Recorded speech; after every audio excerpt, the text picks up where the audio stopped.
E deixem-nos dar uma notazinha, antes de chegar à resposta às 4 questões, em relação a esta diferença que me parece muito importante, porque a angústia, enfim, para responder, de facto, novos tempos, são um pouco mais sofisticados deste sentimento, a que chamamos angústia, do que os tempos dos nossos pais e dos nossos avós.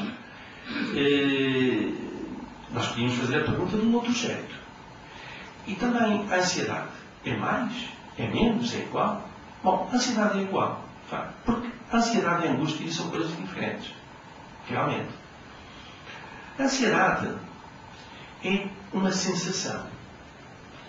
Uma sensação situada a algures no corpo e que, de alguma forma, representa um mecanismo de defesa face à ameaça que o simples facto de viver implica. Eu, enfim, tenho que estar sempre numa tonicidade interior, uma espécie de tónus de alma que me permite estar alerta, atento. E, portanto, ela, enfim, entra. Ó, doutor, eu não sei se estou... Esteja à vontade, eu não controlo mal os tempos. Bom, e portanto, a ansiedade é qualquer coisa que implica, portanto, este movimento interior de alerta, de defesa.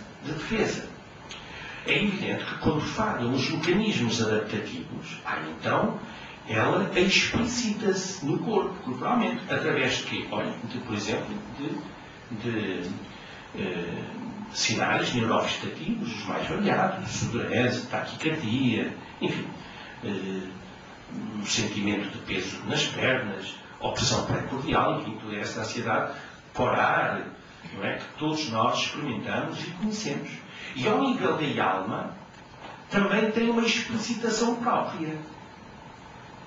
Uma explicitação que tem que ver com medo, com temor, algo do que é que vai acontecer. Aliás, às vezes até há equivalências muito próximas e o fenómeno ansiedade está extremamente próximo do fenómeno medo. Só difere dele porque, enquanto no medo há um estímulo concreto e real, não é? Está ali um objeto no chão que me parece uma bomba. É claro, eu tenho medo, porque aquilo acaba por explodir. Então, isto é medo. Deixa-me contar uma história muito rápida, lá que não ultrapasso o tempo. Eu conheci há muitos anos um senhor que foi um grande, enorme psicólogo, um homem italiano que tinha dificuldades da marcha e deu o nome a este hospital onde foi tratado o Papa, Gemelli, em Roma. Então, esse senhor, enfim, quando disse, era um homem de muita idade, quando foi o terremoto da Agadir, enfim, são os mais velhos, eu lembro, por acaso, é que se recordam, os mais jovens, evidentemente, não se recordam desse episódio, um terremoto brutal, no norte de África. O homem estava num hotel em Agadir. E à noite, ele era psicólogo, e escreveu logo, nessa altura, um texto lindíssimo sobre isso. E à noite, acorda com um barulho tremendo dentro do hotel, um barulho enorme e tal, mas como ele tinha uma poliomielite e muita dificuldade em se vestir, em sair, andava com uma cadeira de rodas ou com, enfim, umas próteses muito complicadas, o senhor, coitado, enfim, perante aquilo, viu-se atrapalhado e numa ansiedade fantástica. Como é que vou escapar desta? Foi até à porta. Quando chegou à porta, alguém disse, é um terremoto. E nessa altura ele passou a ter medo a seguir. Então faz uma descrição corretíssima entre o que é a sensação chamada ansiedade e depois a resposta reativa e vivencial ao medo, que é no plano fenomenológico muito próximo, mas enfim, em todo caso diferente. Ora, diferente disto é a angústia. A angústia não é bem uma sensação, é um sentimento, também corporalmente enraizado, mas muito mais profundo no seu enraizamento corporal. E não tem localização própria, é difusa. E é uma espécie de mancha que se derrama por todo o pensar e todo o sentir. Isto é a angústia. Ora, agora sim, vamos tentar responder às 4 questões levantadas há pouco. Eu penso que, de facto, estes novos tempos geram novas angústias. E há razões para isto. Uma delas tem que ver com o fenómeno da solidão. Hoje nós vivemos uma chamada solidão construída. Estava-me a lembrar a Margarida dos Canaviais, escrita pelos Jopinis, por exemplo, aquelas cenas representadas numa aldeia portuguesa, muito típica, na verdade, parecem relativamente isoladas e perdidas no campo, como ainda hoje há algumas aqui no Minho, por exemplo.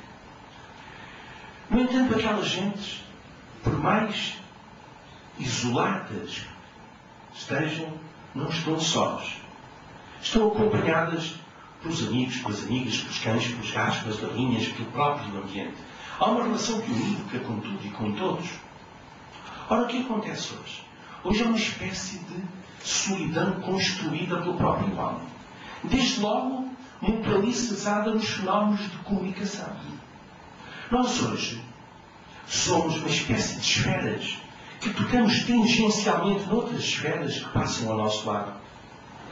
Raramente somos secantes dessas esferas. Somos tangentes. Entramos no elevador, entram connosco mais 20, 30 pessoas.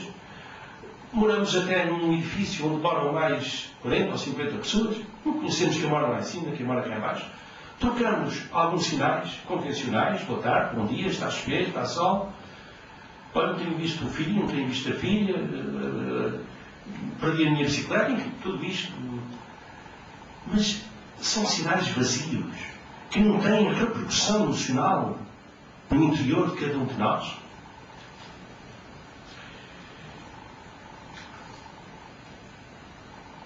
O fenómeno da comunicação, de facto, é tão intenso hoje, no sentido de... Eu costumo dizer que corresponde quase a um sinal convencional como um pisca-pisca de um automóvel. Nós levantamos o pisca-pisca ou pomos a piscar, não é verdade? Dizendo que vou virar de direção para um lado ou para o outro. Às vezes, sei lá, estou a ver, por exemplo, em Roma, há aqui também há, naturalmente, estou a ver um bairro com edifícios extremamente altos, com um pátio, umas flores no centro.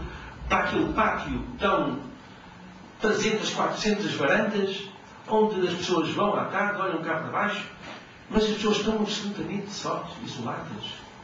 Sós, no sentido humano do termo. Um outro elemento que alimenta fortemente a questão da solidão é o fenómeno da competição atual. Desde o nascimento nós começamos a competir uns com os outros, imediatamente. A competição. E a competição vai marcar de uma forma impressiva a comunicação. Cada um hoje diz ao outro apenas o que pode dizer. Raramente diz aquilo que quer dizer. E nunca, ou quase nunca, diz aquilo que deve dizer. Exatamente porque tem que esconder. Imaginem os estudantes nas escolas hoje. Têm que ter...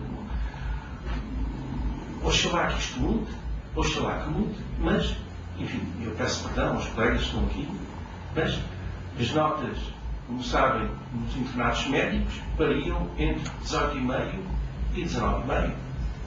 Portanto, uma décima de décima é muito importante para alguém ficar acima do outro. Isto, de facto, é um absurdo completo hoje, mas é assim. Estamos todos a competir uns com os outros, de forma a criar uma espécie de grelha de hierarquia. Os homens passaram a ser números. Cama 34, cama 25, o bilhete não sei quanto, o número... Bom, tudo é número, tudo é simbolicamente reduzido a um objeto. Esquecendo de nós que esse objeto contém um sujeito. E o sujeito é inumerável. Não tem limite. Bom. Outro elemento importante para a questão da solidão é a redução do núcleo familiar hoje.